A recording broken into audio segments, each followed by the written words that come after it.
Good to be worshiping with all of you this morning. Thank you for the way that you have sung those praises with us. Thank you for celebrating not only the sacrifice of Jesus on the cross, but his resurrection from the grave. Thank you for being ready to spend some time in the Word today.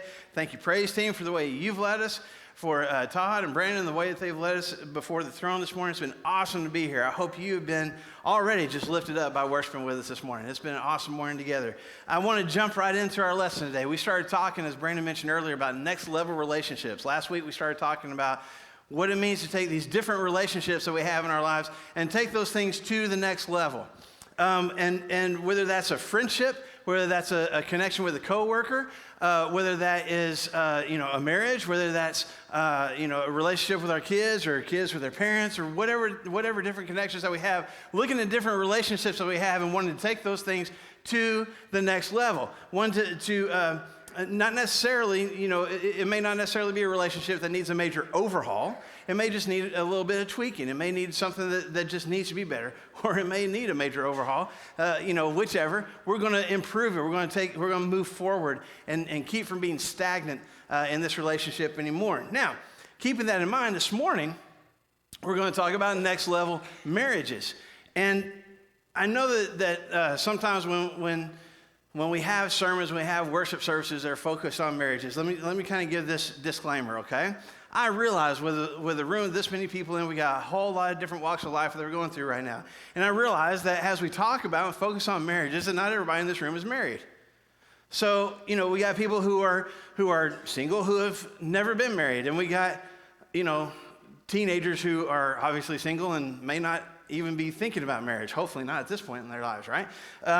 We got people who were married once and aren't married anymore. And so there's some people in this room that I already know when there may even be some people that if they knew ahead of time this is what we're talking about this morning, chose not to be here.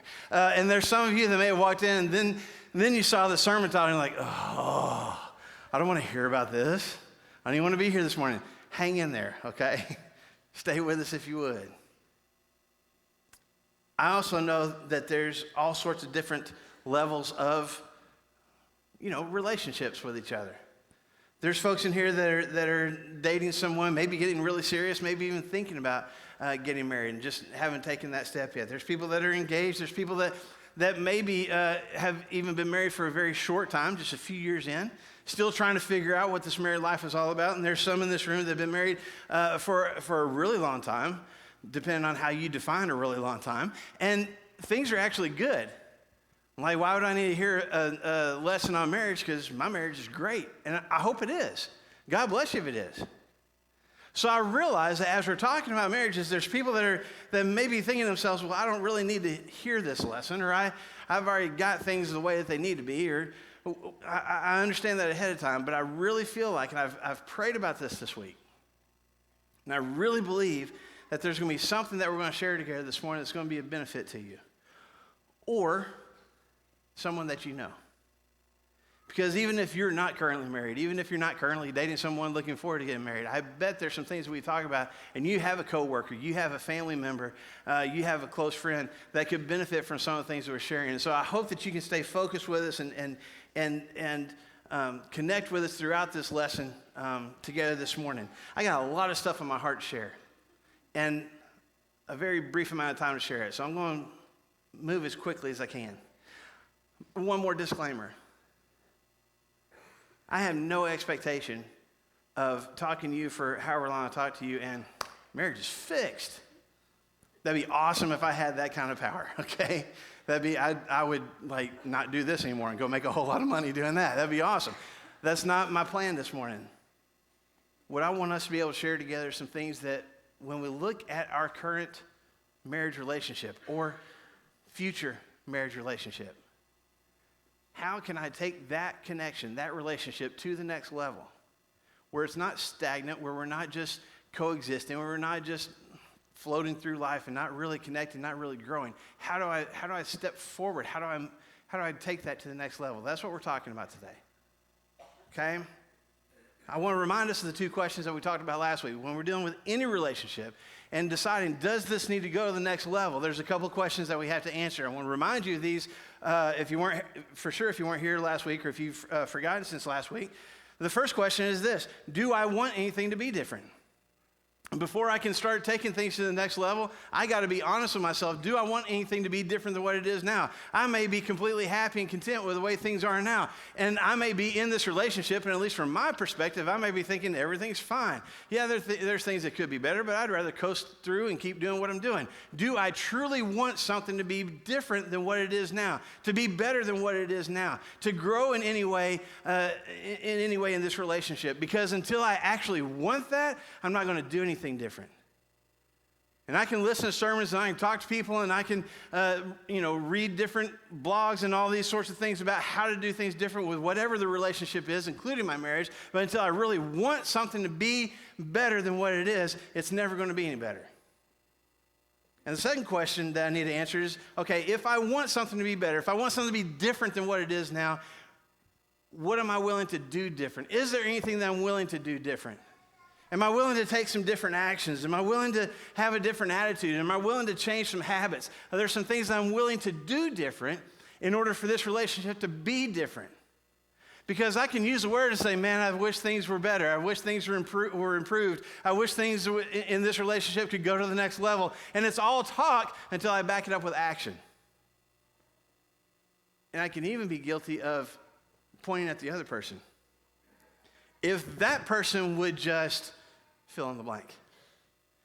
If that person was more patient, if that person was better with their finances, if that person would change this habit, if that person would change this attitude, and I'm completely looking at the other person as being the only issue that's going on with this relationship, as being the only reason why this relationship won't go to the next level. And I need to be honest with myself. What do I need to do different? What is something that I could do different than what I'm currently doing to take this relationship to the next level? And so that's what I want us to be thinking about as we talk about marriages. Again, it may not be that the marriage is on life support and completely falling apart. Can we just do things better?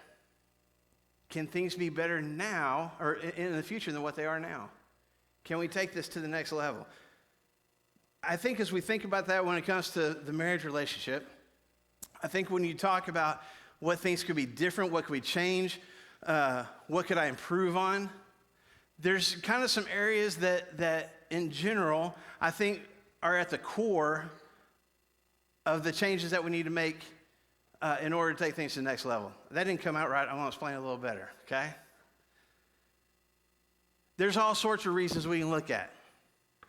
We can talk about finances. We can talk about conflicts. We can talk about kids. We can talk about all sorts of things that could be the source of the problem in our marriage. And I don't think that's necessarily getting down to the core of it. There's some core issues that I think are at the heart of almost every reason that we come up with why this marriage won't go to the next level.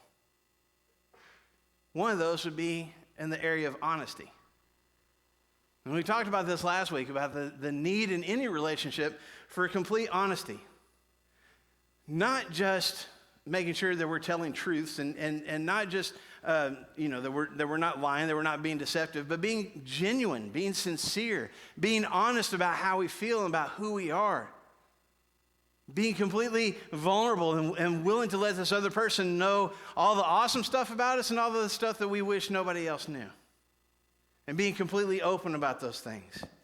Now, if there is a problem in your marriage with telling lies and with deception, that is obviously a problem you need to address. Because that's going to continue to be a problem and continue to keep this marriage from going to the next level. But even just being open and honest with each other about things like, am I happy right now?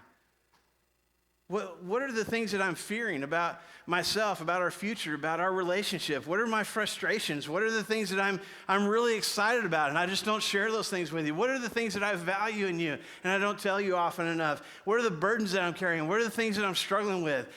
Do I struggle even answering any of those questions with my spouse?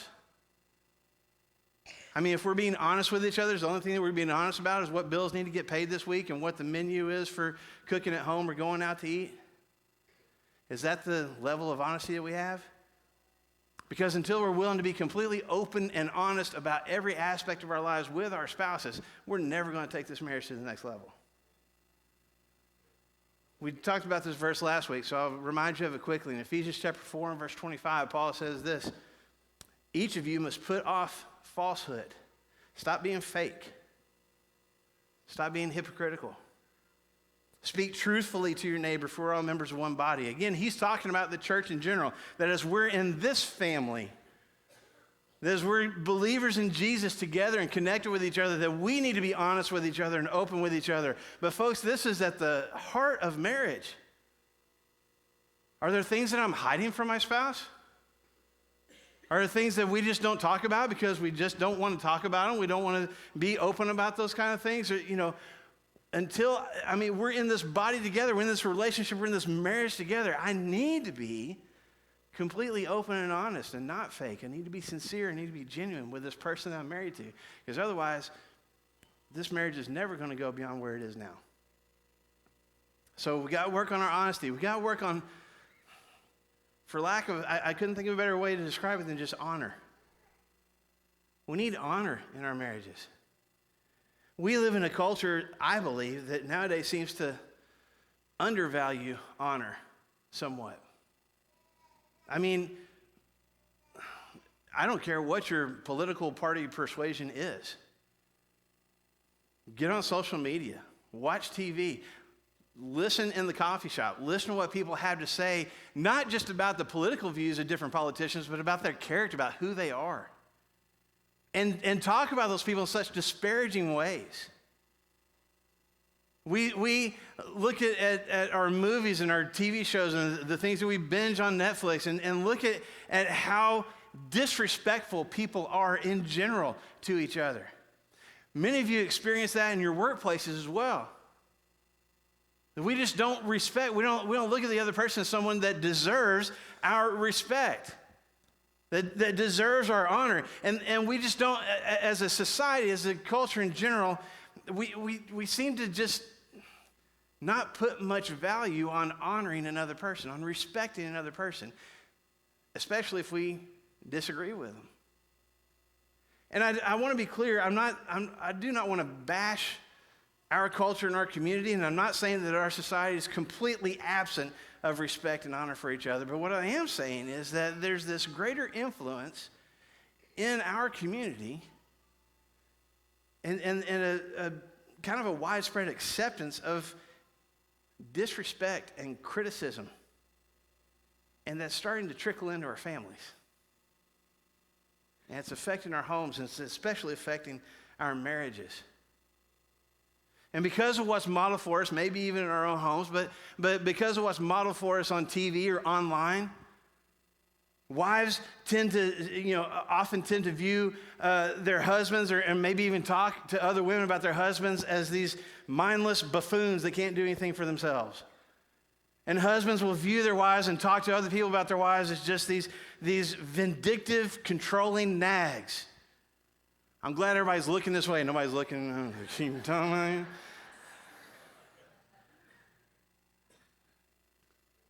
Because those shows get the ratings.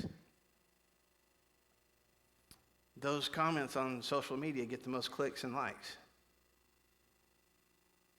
And we buy into it. And we don't even realize we're buying into it. And it starts to affect our homes. And I'm not picking on you or anybody in this church. I feel like just looking at our culture in general, we are losing the capacity to show honor, especially to our spouses. When that seems to be one of the things that God makes vital in our marriages. If you look in Ephesians chapter 5 and verse 33, Paul has gone through, in chapter 5, gone through this whole discussion of the marriage relationship. And he kind of wraps it up this way in verse 33. He says, each one of you must love his wife as he loves himself, and the wife must respect her husband. Paul says the two of you need to honor each other. You need to value each other. You need to respect each other. And when I'm using this word honor, I mean that when we talk about honoring someone, we're talking about giving special recognition to, treating as something special, something significant in our lives, someone that has significant value in our lives. Can that be used to describe how you treat your spouse? that person that you're married to, that person that you spend every day with is someone that you give special recognition, someone that has special value beyond everybody else in your life. Do they know that? Have they seen that? Have they experienced it? Now, part of the issue is I need to try to be a person that's worthy of honor. This isn't just I can act any way I want to, and you got to honor me because we're married to each other. That's not what Paul is saying. That's not what I'm saying. I need to strive to be the person that my spouse would want to honor and respect. But even if there's conflict, even if there's things that aren't going exactly the way I want them to, that's not going to ever diminish how much I value, how much I honor this person that's in my life, that I'm married to, that I'm committed to.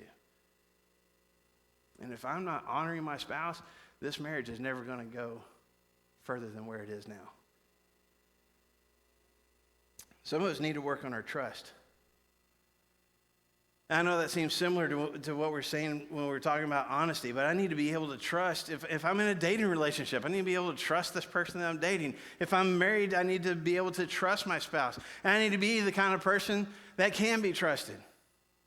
And when you think about trust in a marriage relationship or even a dating relationship, I don't want this person cheating on me. I don't want this person giving their affections to someone else besides me. I want to be able to trust that this person is only going to act that way towards me. So I don't want cheating to go on. I don't want, trust in a marriage relationship, even a dating relationship. I don't want this person going out and in a marriage relationship, I don't want my spouse to go out and have sex with somebody else besides me. I don't want emotional affairs to go on. I don't want my spouse to have this close, intimate, emotional connection where they can talk about anything with this other person and not me. I want to trust that I am the person that my spouse is most intimate with on every level. Does that make sense? And I want to be that person for my spouse. But trust goes beyond that. I want to be able to trust that my spouse is going to be making good choices with finances, is going to take care of the house, is going to help with the kids and get the kids where they're supposed to be, is going to keep their word when they say, hey, this is what I'm going to do today. That's actually what they're going to do today. I need to do what I say I'm going to do, and I need to know that my spouse is going to do the same.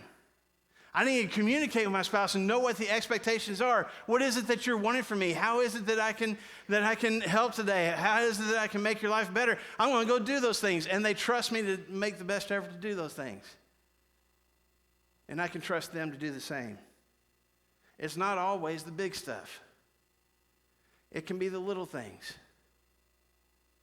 If I say I'm going to empty the dishwasher and I don't empty the dishwasher, if I do that enough times, that starts to diminish trust. How am I going to trust you to make sure that we get the bills paid and the lights stay on if you can't even unload the dishwasher when you say you're going to? I'm not picking on anybody. I'm giving you examples. Trust in the little things creates trust in the bigger things. This is why Jesus says in Luke chapter 16, verse 10, whoever can be trusted with very little can also be trusted with much. Whoever is dishonest with very little will also be dishonest with much. We need to be able to build trust in each other. I can't grow in this relationship if I can't trust this person that I'm in this relationship with. Another area is the area of service. If this dating relationship, if this marriage is going to go to the next level, then it can't be all about me. And I can't just focus on what I want out of this relationship and what you need to do for me. I have to be aware of your needs, and I have to want to meet those needs and do what I can to make your life better, do what I can to bless you. Again, a verse that we looked at last week in Philippians chapter 2 and verse 4, Paul says, each of you should look not only to your own interest, but also to the interests of others. If both of us are trying to meet each other's needs, guess what? Our needs get met. If all I'm focused on in this relationship is what you are or are not doing for me, and I'm not really paying attention a whole lot to whatever it is that I am or am not doing for you, then that's just a one-sided relationship. That's not about serving the other person. It's not about loving the other person. It's all about me. And if that's the way that I'm approaching this relationship is never going to go to the next level. I need to have a heart and a mindset that looks at you and says, what do you need from me? How can I bless you? How can I do something different to make your life better? What is it that you need from me? Sometimes the most glaring issue that's keeping a marriage from moving to the next level is that one or both people in that relationship are only focused on what they want or what they're not getting out of that connection. Now, as I'm moving through those things fairly quickly,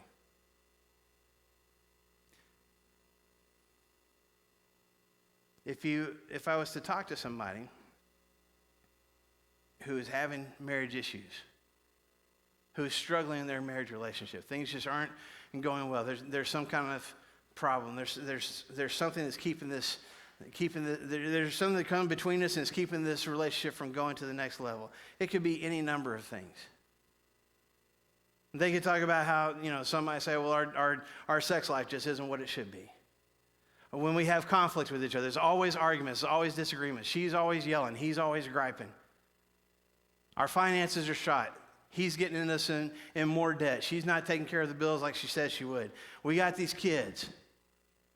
And they don't listen. They listen to me and not to her. They listen to her and not to me. And we are not on the same page as far as discipline. And we have this disconnection as far as that goes. It could be even just the in-law relationship. You should hear how he talks about me in front of his parents. You should see how she treats me in front of her family.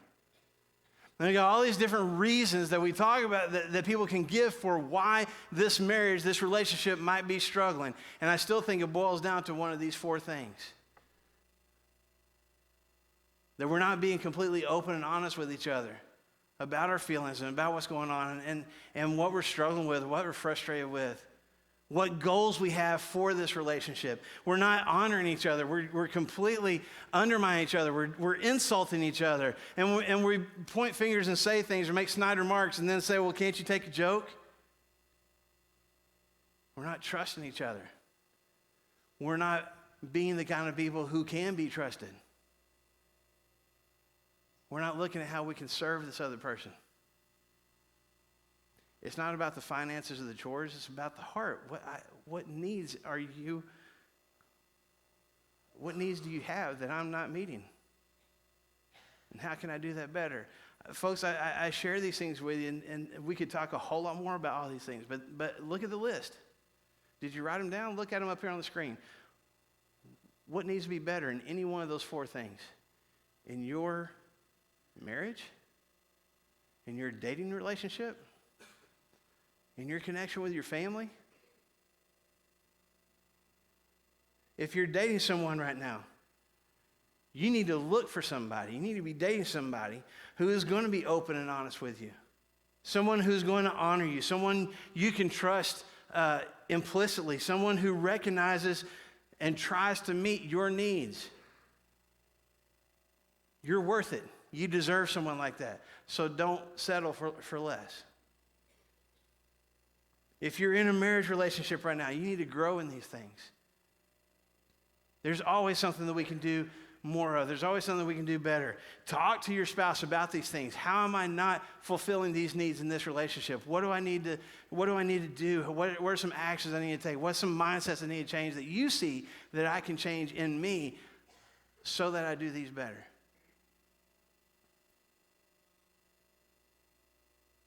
But let's get real practical for a second. How do I grow in this stuff? How do I get better at these things? I'll give you some action steps real quick and we'll be done. How do I get better at developing more honesty? How do I get better at honoring my spouse? How do I get better at creating more trust in this relationship? How do I get better at serving my spouse's needs? First thing, you got to keep dating. You got to keep dating. In Proverbs chapter 5, verse 18, Solomon says, be happy with the wife that you married when you were young. He doesn't say be happy with your big screen TV. He doesn't say be happy with your smartphone. He doesn't say be happy with the tickets that you got to whatever concert or athletic event that you're going to. He doesn't say be happy with the clothes that you spend money on. He doesn't say be happy with the house and the neighborhood that you live in. Be happy with your spouse. Find joy in that connection, because all this other stuff will work itself out. But I need to be not just coasting through this relationship. I need to be happy. I need to be joyful about my connection with my spouse. And how I do that, I need to keep dating. Remember, folks, those of you that are married, remember what it was what it was like when you first started dating? Remember how much effort you put into it? You wanted to put your best side forward, and you wanted to do whatever you could to make that person happy and help them see good things about you. You even bragged about that person to other people, right? Why do we stop doing that? Well, I got her. I'm done. You need to keep dating. You need to carve out time to spend with each other. You need to spend time telling the other person what they mean to you and why. You need to honor that other person. You need to find ways to spend time together, doing things together. You want your spouse to feel honored and to feel served and feel loved, then keep dating. Go out together. Go to dinner. Go work in the yard together. Go do something together like you used to when that relationship was brand new. It'll help create more honesty and openness. It'll help create more trust, I promise you. Keep dating. Number 2, stay engaged. Now, I don't mean get a ring, get engaged, and then you'll never get married. I mean, stay engaged and be a part, be connected, be active in this relationship. Be an active part of it. Move beyond just being roommates who happen to pay bills and share children together. Move beyond just coexisting under the same roof. Engage in life with this person. Spend time together. Work on bills together. Volunteer together. Pray together. Make friends together. Go through whatever your parenting routine is together. Do chores together. The key word here is, are you getting it? Together. Be in this relationship with each other and be active in this relationship with each other. Solomon says in Ecclesiastes chapter 4, beginning verse 9, 2 are better than one because they have a good return for their labor. If either of them falls down, one can help the other up, but pity anyone who falls and has no one to help him up.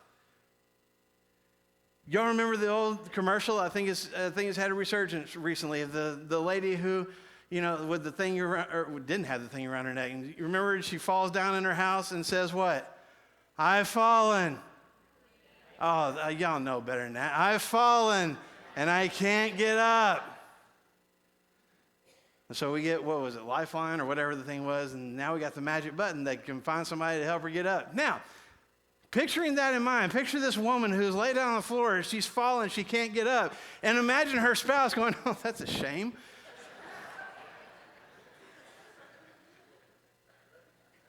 And we laugh about how ridiculous that is. Folks, it's happening on a regular basis in our marriages. Not that somebody's sprawled out on the floor and needs a hand getting up. A spouse is struggling. They're struggling with hurt. They're struggling with stress. They're struggling with sin. They're struggling with depression. They're struggling with anger and resentment. And I'm married to that person. And all I can think is, oh, that's a shame. 2 are better than one because if one falls, the other can be there to help them up. If I'm not engaged, if I'm not actively a part of this person's life, I'm not going to be the one to help them up.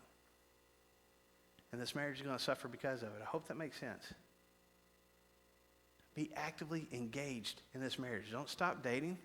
Stay engaged. Stay faithful. When you got married, you made vows to this person. And you need to keep them. You need to do what you said you would do. Matter of fact, that's what Solomon says in Ecclesiastes 5. When you make a vow to God, don't delay to fulfill it. He has no pleasure in fools. Fulfill your vow. Do what you said you're going to do. And when you hear me, say something like stay faithful, again, we think, don't have affairs and don't get into porn and don't have this emotional connection with this other person. And that's all true. That's part of being faithful. But what else did you vow yourself to? Did you vow when you got married to that person? Did you make a promise to love them? Did you make a promise to put their needs above your needs? Did you promise to stick with them no matter what? Sickness, when that sickness is yucky and you got to clean up after it, or when everything is going good? Did you promise to stick with them when the finances aren't what you wish they would be, or feel like there are no finances at all? And when things are going really well, did you promise to stay with them no matter what? Then do that. Be faithful to your promises. Be faithful to your vows. Did you promise to honor that person? Then honor that person. Do what you said you were going to do. And if you've stopped doing that in your marriage relationship, it's time to start.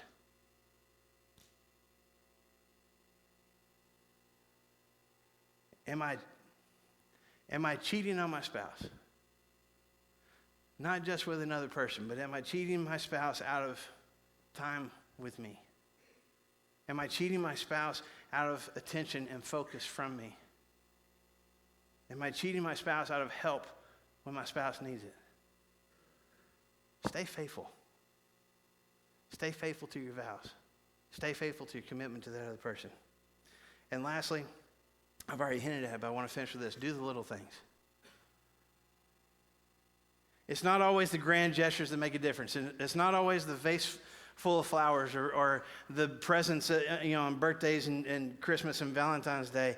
It's not just doing things so that I can get something from you. It's doing the little things, maybe even the seemingly insignificant things, so that your spouse will be blessed by it.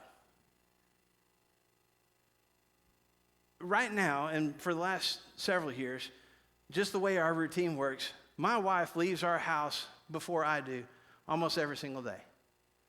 She's got to get to where she needs to be earlier than I do. And so part of my own personal routine every single morning is to make the bed.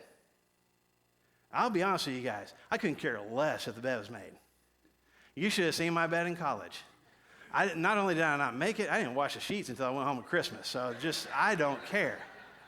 That was too much? Sorry, that was too much. Okay. But I do it every day. You know why? Because it matters to her. Every day before my wife leaves the house, no matter where I am, I may be in another room ironing a shirt. I may be, making the bed. I may be doing something different. Before she walks out the door, she comes and finds me and gives me a kiss and says, I love you. Have a good day. Now, she got to be careful because she doesn't want to mess up her lipstick. So she does it every day. You know why? Because it matters to me. That means something to me. Do the little things, folks. Do the big things too. But doing the little things tells your spouse, you are important to me. I value you. A few weeks ago, I got to hear a college friend of mine, his name is Nathan Meller. He was given a talk to a whole bunch of people from all over the country. And he was talking about years ago when he got to meet Truett Cathy, who was the founder and CEO of Chick-Fil-A. And he got to spend some time, he got to go to Atlanta to the corporate office and actually go spend some time with Truett Cathy. And he talked about when he was going into the corporate office, when they showed up in Atlanta, and he drove up and got out of the car and was walking up to the door, that there was this big piece of granite kind of to the side of the door, and engraved into that granite piece were these words: "It's not about the chicken." And he mentioned that in his talk, and I'm telling you, that has resonated with me ever since he mentioned it. That wasn't even the whole point of his talk the day that I heard him talking to all these people, but it has stuck with me. And it has become this kind of mantra right now in my life that it's not about the chicken. And I want you to understand that we're talking about doing the little things. When you look at Chick-fil-A, their focus is not the chicken. The chicken's awesome, is it not?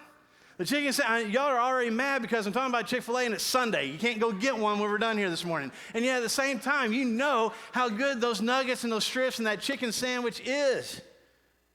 But Chick-fil-A's focus is not about the chicken.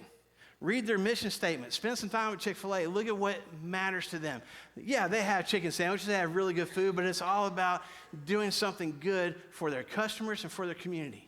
That's why they do the little things like saying, "My pleasure," instead of "thank you," or whatever, or "move along." It's why they work hard to provide this family atmosphere. It's why they're closed on Sundays. It's why they get involved in the community. Am I saying that other companies don't do that? No, I just know that about Chick-Fil-A. And I know that at the heart of what's going on at Chick-fil-A is not about the chicken. It's about blessing other people with what God's given them to use, to bless them with. When you're looking at how to meet the needs of your spouse, it's not about the chicken. I'm not going to do these things. I'm not going to do these things so that my spouse will appreciate me enough to give me something in return. I'm not doing these things to get something out of it. I'm not doing these things so that my spouse will pat me on the back and say, "Oh, you're just so wonderful," and I get little gold stars next to my name in my own mind. I want to do the little things along with the big things because I want to honor my spouse and I want to honor God with how I live in this relationship, and I want to be a blessing to my spouse. It's not about the chicken. It's not about doing these things to pat myself on the back. Is this a need that my wife has, and I'm going to go do it? Because it's about her, not about me. Does that make sense? Do the little things, folks, because it's not about the chicken. It's about being a blessing to someone else. Figuring out how to bless someone else, especially this person that you're married to. I need to be done. I can tell you, when I was younger, I had told people I was never going to get married. Bold talk, I didn't want to think about it, so if I just told people it wasn't going to happen, then I didn't have to think about it. When I got into college, people were like, "Are you dating anybody? Are you going to get married?" No, never. Not me. I can tell you when I started, I was already dating Christy, but when I started going, man, I'd like to get serious about this girl, I can tell you what happened. We were in a little town called Two Harbors, Minnesota. A bunch of us college students, and we went to this lady's house that was just, it should have been condemned, the kind of condition it was in. And all the pets that she had, and all the pets doing the things that pets would do all over the house. She had kids that she couldn't control and that were breaking windows and tearing up the house. She had health issues and couldn't clean up. And it was, I can't even describe it to you unless you actually saw it, how awful and nasty this house was. And so we're working on making it better. We're working on getting trash out of there.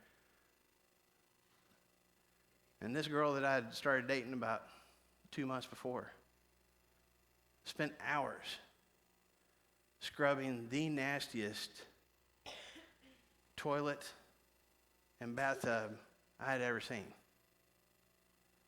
with a smile on her face, and pausing every once in a while to sit with this woman who had some physical challenges and just talking with her. And I thought, I like this girl a lot because I saw how much she loved other people. Stick with me. I know y'all have been listening for a long time. In 1 John chapter 3, John says this: you don't need to just love people with words. It needs to move beyond just saying I love you. People need to see it. You need to love people with actions. And I saw how she loved other people. And I love that about her. And the longer that we dated and into our married life, the more I have experienced, not just the words, I've experienced her actions of showing me love. I'm in desperate need of forgiveness and grace and second chances, and she gives it to me all the time. And because she shows me that kind of love with actions, I believe it through the words. Does that make sense? That's what needs to happen in our marriages, folks. Not just to say I love you, but to actually love that other person with what we do. We've experienced that kind of grace and acceptance through Jesus. And I believe with all my heart that he can heal any relationship, no matter where it is. And so as we're wrapping up this morning, we're going to stand together and sing a song. I know this has been about marriages, and for some of you, that this has no feel to it of coming forward and saying, here's what's going on in my life. But I would challenge you as we're staying together and singing this song, if there's something that needs to happen to help take your marriage to the next level, and you want the prayers of this church and the help of this church to make that happen, come forward and share it with us.